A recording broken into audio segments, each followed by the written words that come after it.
Frères et sœurs dans le Seigneur, Shalom, bien-aimés du ministère de l'intercession, la grâce, je vous salue dans le nom de notre Seigneur Jésus-Christ.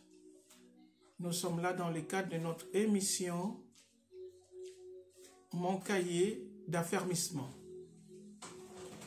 Et nous avons achevé depuis la dernière séance la première assurance qui est constituée pour nous le premier chapitre, l'assurance du pardon.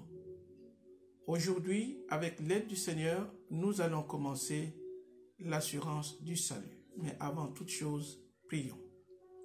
Père de bonté et de grâce, Dieu qui nous enseigne par ton esprit, nous te demandons de nous accorder par ton esprit la connaissance pour dispenser les mystères de ton royaume, parler de ta part et rester dans la sainte doctrine.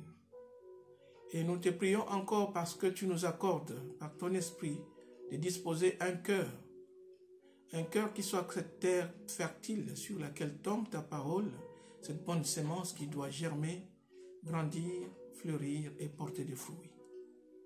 Commence avec nous ces temps, chemine avec nous et achève-le avec nous.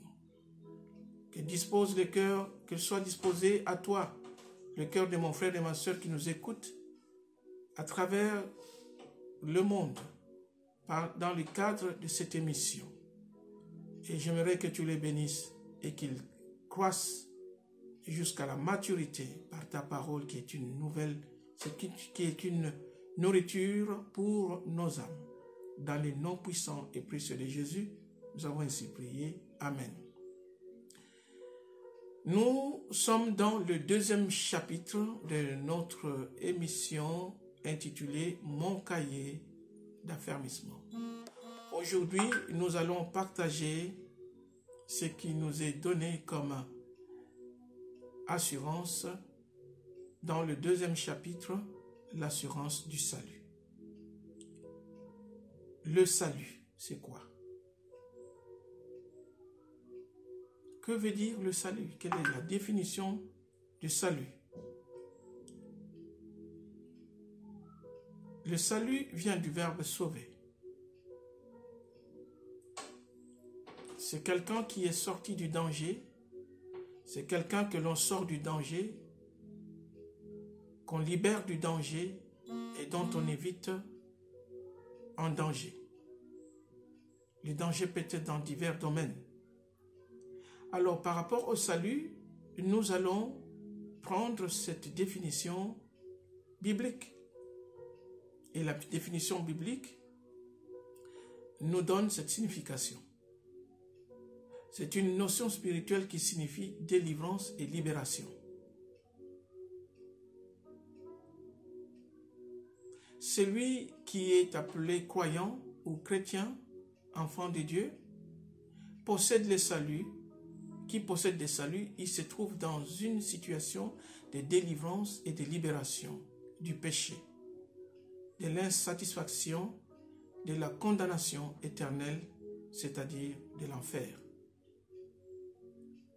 Il est celui aussi qui marche dans une communion et relation permanente avec Dieu jusqu'à atteindre l'éternité dans le paradis.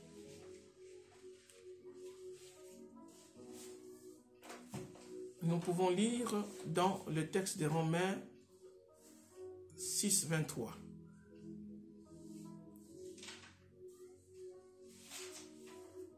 Dans le Nouveau Testament, le salut est décrit essentiellement comme la formidable délivrance de l'amende du péché, c'est-à-dire de la mort éternelle. Le livre de Hébreux 2, 3 nous dit ceci, que le salut n'est pas simplement un salut, mais un si grand salut. C'est une grande chose que de bénéficier du salut de l'Éternel, de sa délivrance et de sa libération de la condamnation du péché et de la mort. Ainsi, nous allons essayer un peu de voir des origines. Pourquoi et de quoi devons-nous être sauvés? d'où vient la condamnation et pourquoi nous sommes de ceux qui devons bénéficier plutôt du salut et de la délivrance.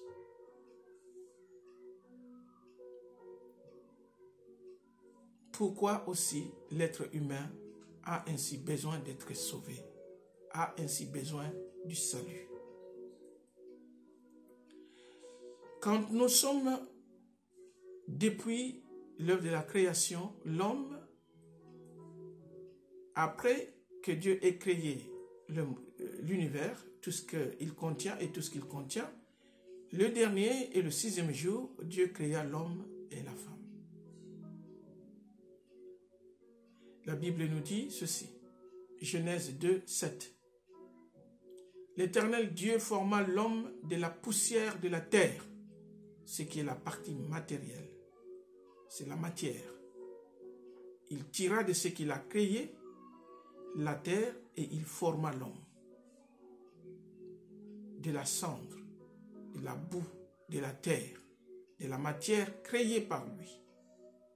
Et après, il souffla dans les narines de l'homme un souffle de vie. Et l'homme devint une âme vivante. Ce que Dieu donne dans l'homme, c'est qu'il souffle de ce qui est matière, il souffle sa partie incréée qui est immatérielle, qui est spirituelle. Il donne par les narines de l'homme le souffle de son être lui-même. Et il les posa dans l'homme qui était inerte, qui était matière. Et l'homme obtint de Dieu, dans son âme, l'esprit de vie, la divinité, l'éternité. Donc Dieu a créé l'homme avec 2 composantes. Il y a la partie qui est matière, qui constitue les corps, tirés de ce qui est créé, la terre, la poussière, et l'autre partie incréée qui vient de lui-même Dieu, qu'il a insufflé dans l'homme par les narines. Cette partie de la vie qui est l'être de Dieu fait de l'âme de l'homme un être vivant. L'homme n'a pas d'âme, mais l'homme est une âme parce que c'est de l'être de Dieu qu'il est. Et ainsi créé, Dieu a voulu, depuis ce temps, que l'homme vive dans sa présence, dans l'éternité et pour l'éternité, sans péché, dans la sainteté. Et il mit ainsi une loi dans le jardin d'Éden. Et il dit à l'homme ceci. Genèse 2, 16. L'Éternel Dieu donna cet ordre à l'homme. Tu pourras manger de tous les arbres du jardin, mais tu ne mangeras pas de l'arbre de la connaissance du bien et du mal, car le jour où tu en mangeras, tu mourras. Le deuxième verset complémentaire, Genèse chapitre 3, verset 4, verset 3, verset 19. Mais quant au fruit de l'arbre qui est au milieu du jardin, Dieu a dit, vous n'en mangerez point et vous n'y toucherez point, de peur que vous ne mouriez. Alléluia. Il y a une loi à laquelle on doit obéissance parce que c'est lui qui est l'être suprême. Dieu, dans toute sa puissance, a donné un ordre à laquelle il fallait obéir. Ne pas manger, ne pas toucher de l'arbre de la connaissance du bien et du mal, de peur qu'une fois l'ayant mangé et touché, la mort n'advienne. Ainsi, nous voyons que dans la tentation, par Satan, la femme en a mangé et en a donné à l'homme, et les deux en ont mangé. C'est ainsi qu'ils ont désobéi. C'est ainsi qu'ils ont transgressé la loi de Dieu, l'ordre de Dieu. Cette désobéissance-là est appelée le péché. Qu'est-ce que le péché? Selon le livre de 1 Jean 3, 4, le péché, c'est la transgression de la loi de Dieu. Le péché, c'est la désobéissance de l'ordre établi par Dieu. Transgresser la loi, c'est la violer, c'est s'opposer à la voie divine, c'est désobéir. Par conséquent, les violations de la loi divine conduisent à la mort, à la mort, à la mort. Alors, la Bible nous dit ceci. La Bible nous dit ceci. Dans le livre de Romains 5, 12. C'est pourquoi, comme par un seul homme, le péché est entré dans le monde, et par le péché, la mort. Et qu'ainsi la mort s'est étendue sur tous les hommes, parce que tous ont péché. Vous voyez, à cause d'Adam et Ève, à cause d'Adam, le péché est entré dans toute l'humanité et dans toute la race humaine. Et comme le péché est entré, par conséquent, tous qui ont péché doivent mourir, la mort est entrée. Romains 5, 17. Si par l'offense d'un seul, la mort a régné par lui seul, à plus forte raison que ceux qui reçoivent l'abondance de la grâce et du don de la justice régneront-ils dans la vie par Jésus-Christ lui seul. Donc nous voyons qu'en Adam, toute l'humanité a péché. Il n'y a point de juste, il n'y a même pas un juste. Il y a le péché et la manifestation du péché dans toute l'humanité, l'homme et la femme. Romains 6, 23 nous dit ceci. Car le salaire du péché, c'est la mort. Mais le don gratuit de Dieu, c'est la vie éternelle en Jésus-Christ, notre Seigneur. C'est quoi la mort? Que veut dire la mort selon Dieu? Le jour que vous en mangerez, vous mourrez. Le péché, c'est la désobéissance. Mais la conséquence du péché, c'est la mort. C'est quoi la mort?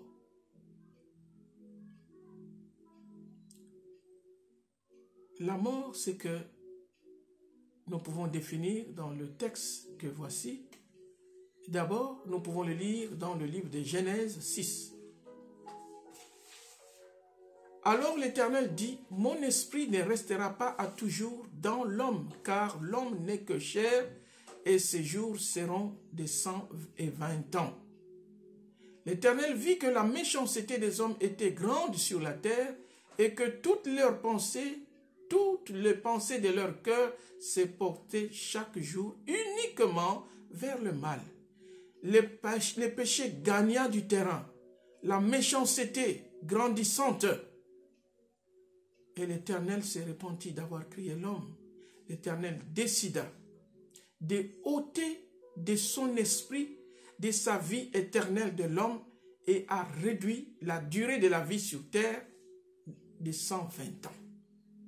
La vie comme vie, elle est accordée sur terre, la vie par rapport à ce que nous avons à jouir de cette vie dans ce monde, elle nous est accordée. Mais la vie pour rester, cette partie attachée à Dieu, qui doit retourner à Dieu, cela nous a été ôté. Et nous l'avons perdu parce que Dieu nous dit, je retirerai de l'homme mon esprit pour qu'il ne vive pas l'éternité. Alléluia. Donc l'éternité nous a été ôtée à cause de la méchanceté, à cause du péché qui n'était que grandissant et nos pensées ne pouvaient que pencher vers le mal. Et l'Éternel a ainsi décidé. Alors la mort se définit comment? La mort se définit sous des aspects. Le premier aspect est le suivant. C'est écrit dans le livre d'Ecclésiaste 12, verset 1. « Mais souviens-toi de ton Créateur pendant le jour de ta jeunesse, avant que le jour mauvais arrive. Car l'homme s'en va vers sa demeure éternelle et le pleureur parcourt les rues. » Donc l'homme meurt et le pleureur parcourt les rues. verset 7. Avant que, souviens-toi de l'Éternel, donc ton Créateur, avant que la poussière retourne à la terre, avant que cette partie matérielle, cette partie de la terre, cette partie matière retourne à la terre, comme elle y est été, et que l'esprit retourne à Dieu qui l'a donné. Cette partie incréée qui est spirituelle doit retourner à Dieu. Vous voyez, il y a maintenant deux types de morts. La première mort, c'est cette séparation de la partie matérielle d'avec la partie spirituelle.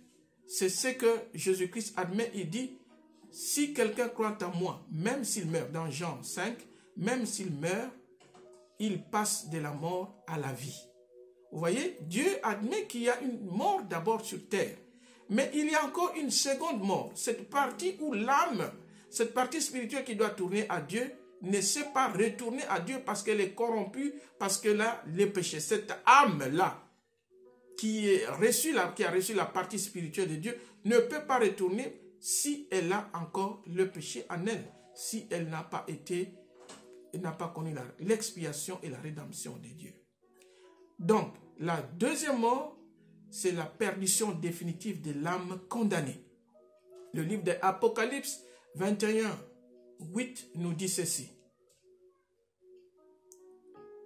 Quant aux lâches, aux incrédules, aux pécheurs, donc, aux abominables, aux meurtriers, à ceux qui vivent dans l'immoralité sexuelle, aux sorciers, aux idolâtres et à tous les menteurs, leur part sera dans les temps ardents de feu et de soufre.